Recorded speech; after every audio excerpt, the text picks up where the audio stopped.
Here I have opened Adobe Photoshop CC latest version, and it looks something like this when you double click on the Photoshop icon. If you're using an older version like CS5 or CS6, you can skip this. Adobe CC is the modern version of Photoshop. It is more appealing and modern in the sense of looks and tools. This, of course, helps us to complete our work quickly.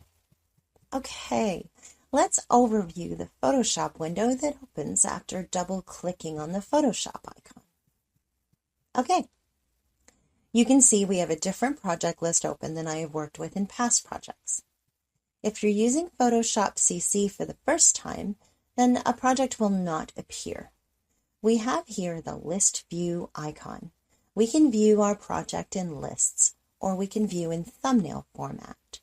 The benefit of these projects appearing here is we don't need to go back in the window and search for where the file was saved.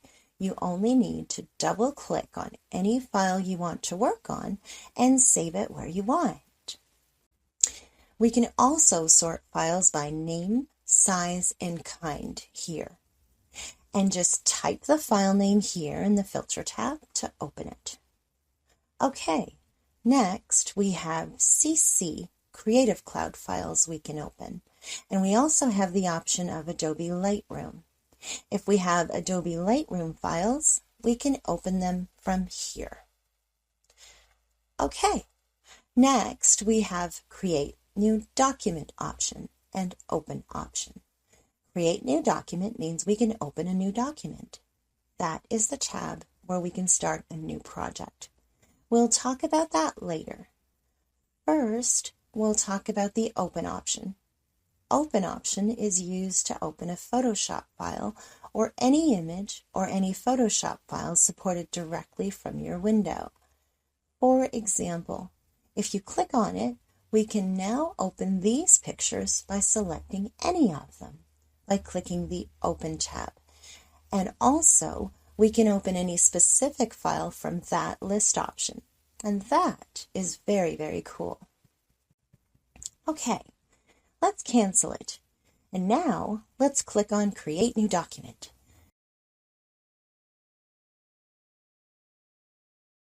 Now we can see we have a lot of options here in the latest version of Adobe CC.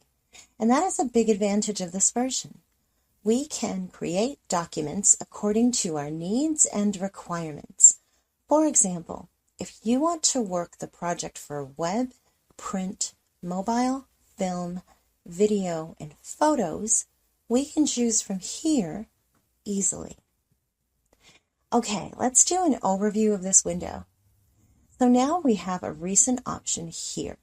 If you have worked recently, then the document will appear here, and we can open it, choosing any of them. Okay, next we have saved options. If you have any saved document, we can open it from here. Okay, next we have the Photo tab option. Here we have a default Photoshop document size that is 7 by 5 inches and 300 ppi. ppi means pixels per inches. Photoshop works based on pixels, basically. This defines the quality of the image. For example, if we want high quality, we can use high ppi. And if we want low quality, we can decrease the quality. 300 ppi is mostly used for general printing, like brochures, flyers, and business cards. For the web, we mostly use lower than 300 ppi. We can also see here the landscape options and portrait size options. You can choose any of them and click on Create to open it. Okay, on the right-hand side, we have the option of preset details. That means we can create new documents according to size requirements or PPI requirements. This is also called a custom document. Okay, here is the preset detail. We can put any name on our document here, something like that, for example. And here on this icon, we can save the document. Let's click on it. We can put any name here and save it.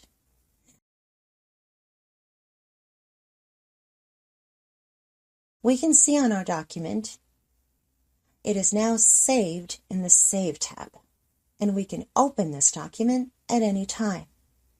Okay, now we have a width and height option here. We can put any specific size that we want to open the new document in. We can also choose from size unit, pixels, inches, centimeter, millimeter, anything like that. Okay, next, we have the page orientation option. We can choose any landscape option or portrait option from here as well. Next, we have the artboard option. Basically, artboard means we can create different layers in the document. For example, Notebook has different pages, and Photoshop also has different pages, but they are called layers. Okay, we have a resolution option here. We can adjust a resolution. 300 is best for printing, and 150, 72, or 100 can be used for web graphics, but it can be changed according to our requirements. Okay. Next, we have the pixels per inches or pixels per centimeter option. We can choose any of them. Okay. Next, we have the color mode option. We have bitmap option. Bitmap basically is used for photographical quality images. It can be very useful. Next, we have the grayscale option. Grayscale will only read black and white images. Any colorful image you will open with this option will be converted into grayscale. Okay, RGB means red, green, and blue colors. That color mode is mostly used for the web, but we can use it for print also, sometimes. Okay, next we have CMYK color option. CMYK means cyan, magenta, yellow, and key. This color mode is used for printing purposes. Most of the print houses use CMYK color mode, but some print houses use RGB color mode. Next, we have lab color mode. Lab color mode expresses three values: L for the lightness from black to white, A from green to red, and B from blue to yellow. These color combinations are the ones that define lab color mode. This mode is not normally used for print or web, but it can be very helpful to create graphics. Okay, next we have the bit option. 8-bit, 16-bit, 32-bit. These are the color settings.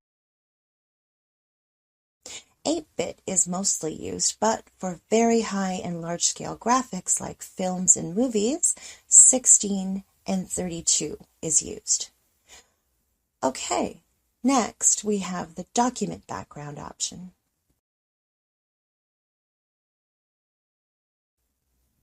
We can change it by clicking on it. And next, we have advanced settings. We can change the color mode option here. My suggestion is RGB 1998, and we will look at the next pixel aspect ratio. Just keep it as default. Okay, next we have a print option, art and illustration option, web, mobile, film, and video options. We can choose any of them. They all have default settings you can customize according to size and pixels. For example, for print sizes, we have letter, legal, A4, A6, and A5 options. Art and illustrator options, poster, postcard size, and next we have web options here. For mobile, we have iPhone screen size graphics options.